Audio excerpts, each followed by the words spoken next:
Hi guys! Welcome back to my channel. So for today, we're going to do another wrap-up video. We're going to discuss all the books that I have read for the month of February. So again, medyo late na naman itong video na to. This should have been up last month, but hey, I was busy for quite a few weeks. That's why I didn't have time to film. But now, ihahabol natin with this video. So again, before we start, please don't forget to like this video, subscribe to my channel, and click the notification bell so that you'll get notified whenever I have new videos like this one. So let's start.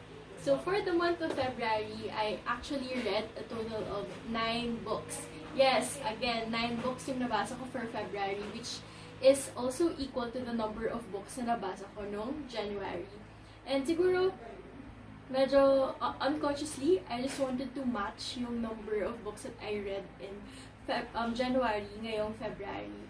So, I was also able to read 9 books. And considering February is a shorter month with just 28 days, but I was able to read the same amount of books. And so, for the first books that I was able to read for the month, I read the first 3 books in the Shattered Realms series by Cinda Williams Chima. So, the first book being Flamecaster, the second book being Stormcaster, and the third book being Shadowcaster. Actually, 4 books to. It's part of a quartet, which is the last book being Deathcaster. But hindi ko siya natapos, Deathcaster.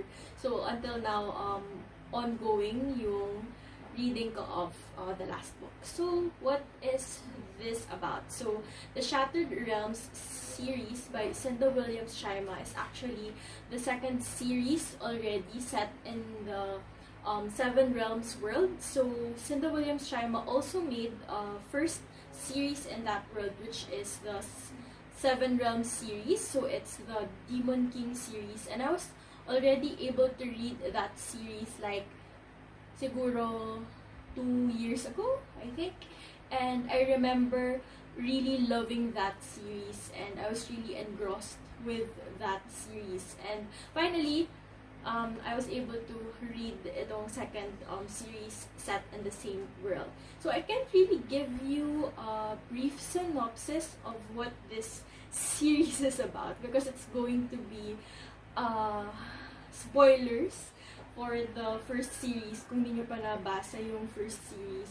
But it's typically following the second generation of following yung characters in the Seven Realms series. So we're following na ngayon yung mga sons and daughters nila here in the second series.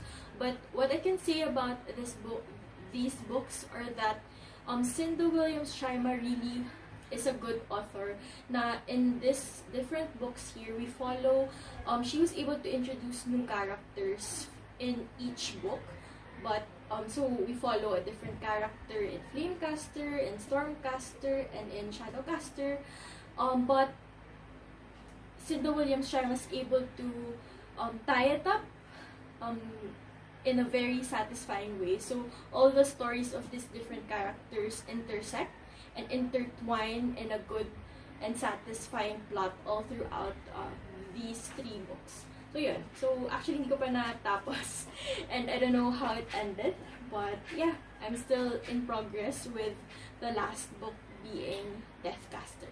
But I really loved these series. I think I gave all these books 4 stars, but I think I still love the first series better. The Seven Realms series, I love that more than I loved the Shattered Realms. So yeah, those are the first 3 books that I read for the month of February.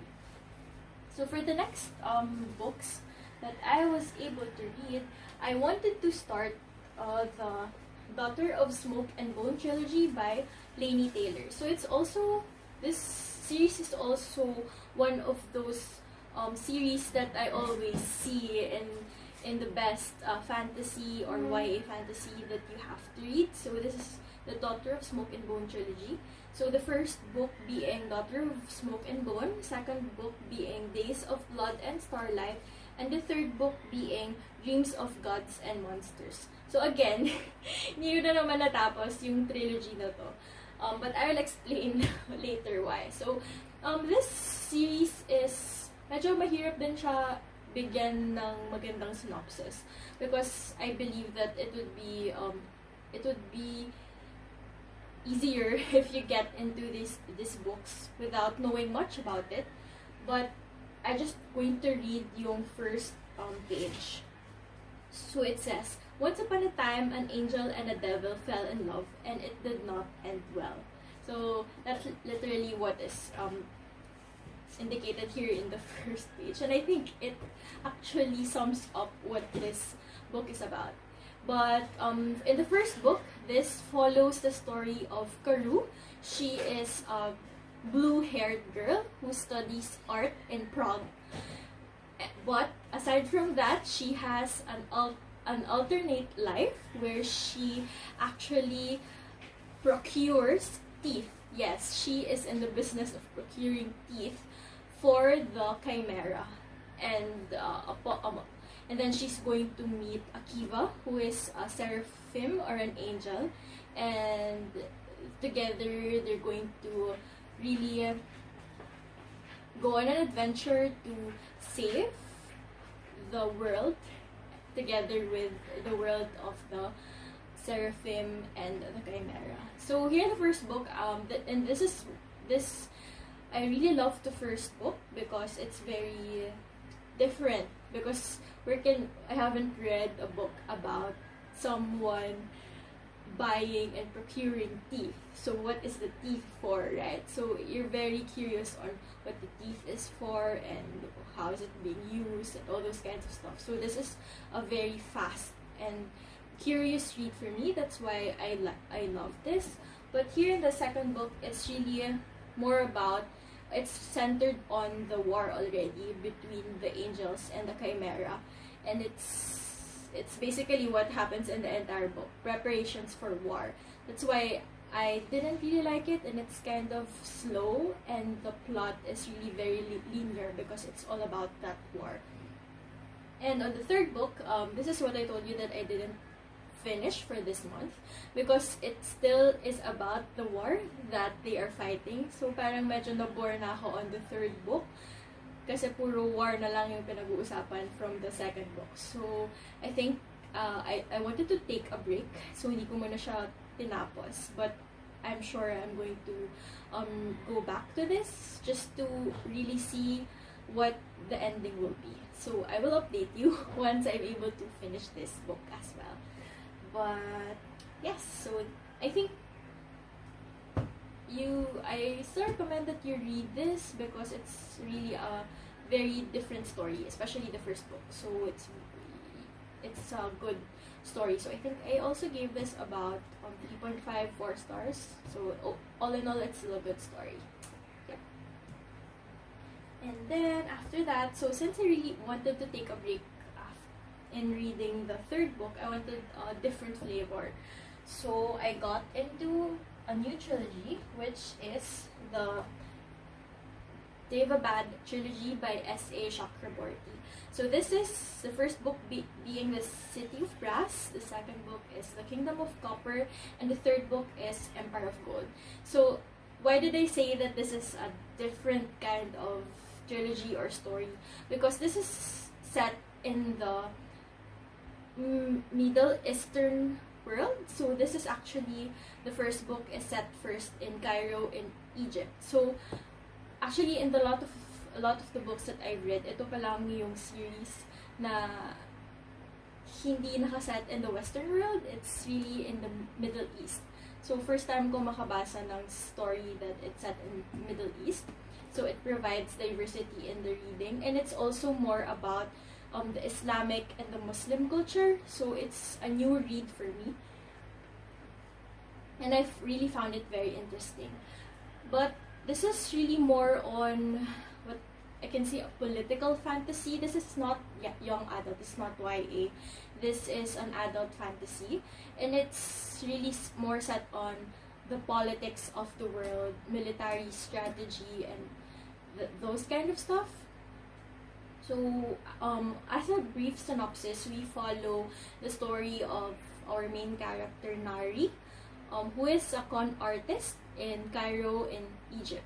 But one day, when she was performing a fake ritual, she was able to summon a warrior genie or a warrior jinn and named Dara. So after that, Dara spirits her away into this magical world of Devapad, where she discovers, so Nari discovers that she is actually a half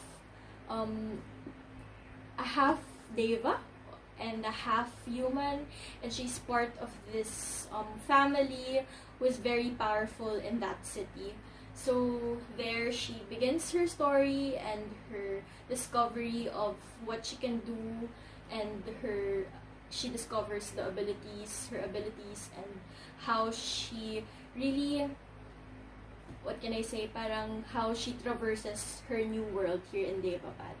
But yeah, as I said, this is really more on a political one. So a lot of the reviews that I've been watching is that this is their new fave trilogy. It's super good, and I can agree that it's very good.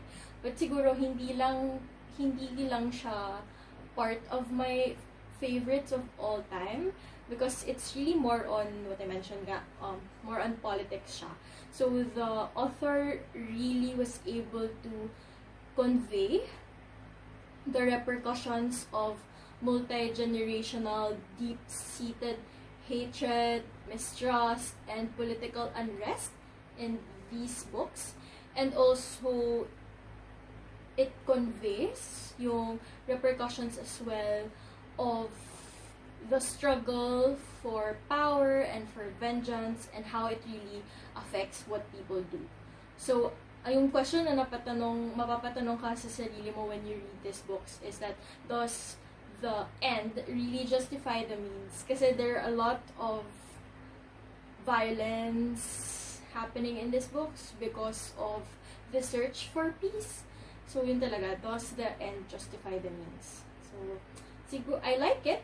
It's more on politics, but siguro it's not my favorite because I realize that I'm really a very emotional reader. I want my stories to be emotional, and I think because nga this is more on a political fantasy, it's void of that. Hindi siya masyadong emotional, and our characters, Nari, Dara, and also the other characters, their main motivations are really protecting the people, what's good for the kingdom, and all those kinds of stuff. So hindi sila masyadong emotional, but I understand. But yeah, so I think I would still recommend that you read this, especially if you like political fantasies. But yun nga lang, for me, I didn't like it so much because I wasn't invested so much in the characters, because nga, it's not really very emotional on their part. But yeah, so I also gave this series 4 stars because of that. And so after this, after the Devapad Trilogy, so for the last book that I read for the month of February, I have a romance novel, which is The Hating Game by Sally Thorne. So actually, akala ko I will just be able to read a total of 8 books for the month, but I picked it up on the last day of February 28th, and of course, I didn't really think that I will be finishing this just in one day, but I did. So, kaya naging 9 books yung nabasa ko for the month. But this one, The Hating Game, is really a very fast read for me kasi nga natapos ko siya in one day, and it's just really an overall good time and a feel-good and light-hearted romance novel. So what is this book about? So we follow our 2 main characters, Lucy and Joshua. So they are working in the same publishing company, and they are both assistants to the 2 CEOs of this publishing company. So kaya 2 CEOs yung publishing company because they just really had a merger, and both Lucy and Joshua are working in this publishing company, and we follow their story, and they've been competing with each other every single day, and their favorite pastime is really to annoy each other. So this is really more on a hate to love romance trope. And I think it's a very good read. So, ang nangyari is that one day, was announcement na magkakaroon ng isang new position, and they would both be battling it out on who would get that promotion, because what is at stake. If one of them gets that promotion, the other one would have to resign or will have to be working for the other one for the rest of their lives. But yeah, so I think we follow the story on how they battle it out for that promotion, and also realize that, is this really a hate relationship? Do they really hate each other, or is it something else? So I really like this book. It's not an intense one. It's not a very deep story. It's just a very light-hearted read, and something to pick up if you want just to have a good time. And I think I love this book because yung last part, the plot twist in the end, I did not see it coming, on how they were able to solve yung dilemma nila on battling it out for that promotion. So that was really a very satisfying end to this book. So it was really an overall good time, and I think I also gave this book a 4 out of 5 stars, and it was an overall feel-good romance novel. So yeah, I think that's all the books I've read for the month of February. So please let me know if you are interested in reading some of these books. You can comment down below, or if you've already read some of these books, please let me know what you think of them. And also, if you have some recommendations on what books to read and what are your favorite books that you've read for the month, please also let me know in the comments. So thank you guys for watching another video, and please look out for the next video next month. So stay curious and stay fabulous. Goodbye!